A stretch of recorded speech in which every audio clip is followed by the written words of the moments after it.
kung basehan natin yung video, narinig natin na very serious yung allegations about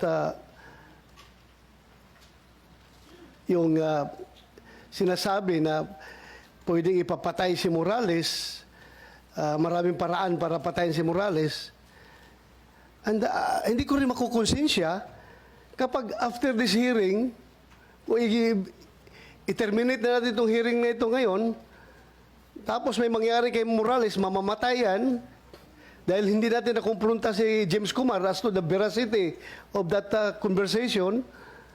So, I think I am remiss of my duties kung hayaan natin na isara lang ito na hindi mapakinggan si Kumar.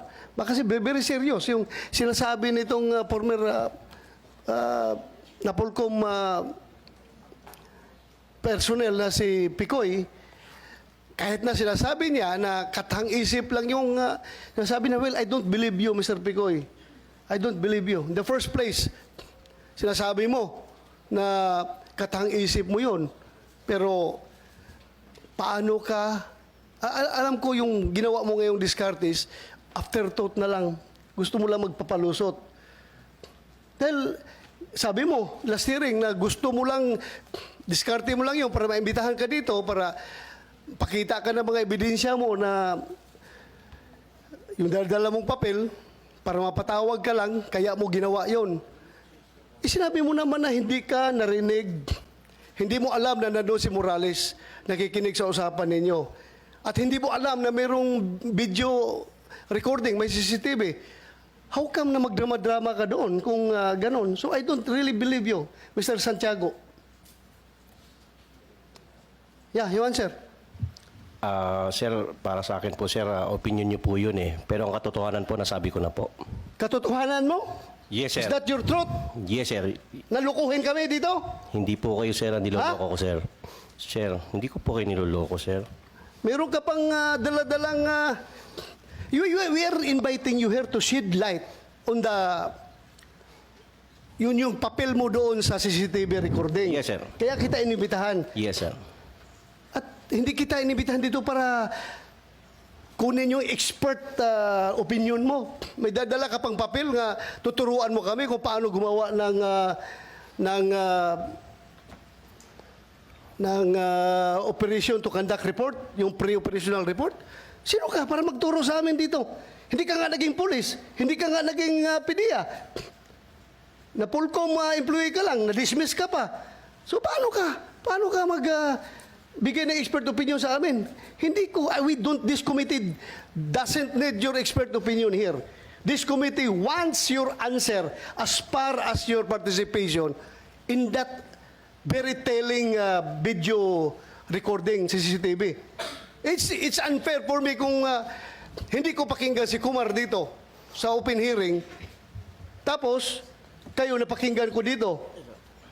As your allegation na pwedeng patayin si Morales anytime, in any kind of method, in any manner, kung mangyari yan after the hearing, kasi you are claiming na talagang magaling ka, marami kang kaso. May binanggit ako 2 kaso mo. Ngayon, nagsabi ka pa, hindi lang yan, sir.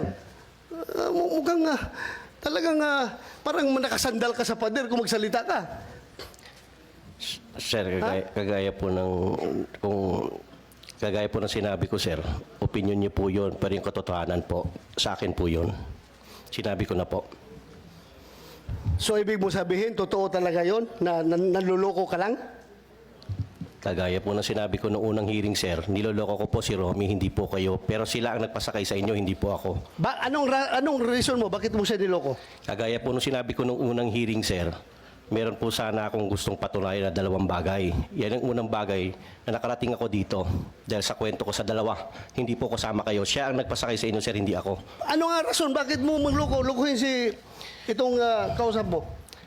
Para mapatawag ka dito sa hearing. Kagaya ng sinabi ko pa rin po noong unang hearing, sir, yun pa rin po. Doon ako nakatindig dahil yun po ang katotohanan. Do you think mapapatawag ka dito kung wala yung hindi pinakita ni Morales yung CCTV?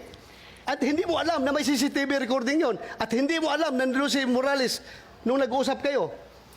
Kagaya po sir ng sinabi ko sir, iyan po ay lahat ay isang katang isip na para sa kanila lang. Pero ang nangyari, sila ang nagpasakay po sa inyo, hindi po ako. Sila lang po ang pinapasakay ko sir. Kaya nga, pinasakay mo siya kasi gusto mo ma-influence ako para maimbitahan ka. Kay gusto mo kunyari mag-present ng legal expertise mo sa paggawa ng pre-operation report kasi yun ang gusto mong ipakita. Diba? Hindi ko po akalain sir na, sir sa totoo lang sir, forgive me for saying this, hindi ko po akalain na papatulan niyo po yung pang, ano ko sa kanila sir eh. Sa akin lang po, para lang po talaga. Sinabi mo na nga eh, na iyon ang objective Yes mo. sir, pero hindi ko po alam, hindi ko po in-expect na papatulan yun para makarating ako rito. Do you believe, naniwala ka ba?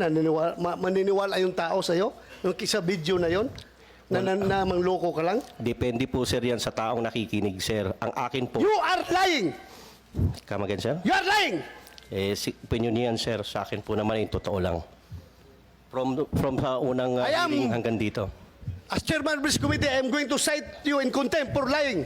Any objection? Hearing none. I'm ready for You are that sir. cited in contempt. Thank you sir. Thank Ha? you sir. Salamat po sir.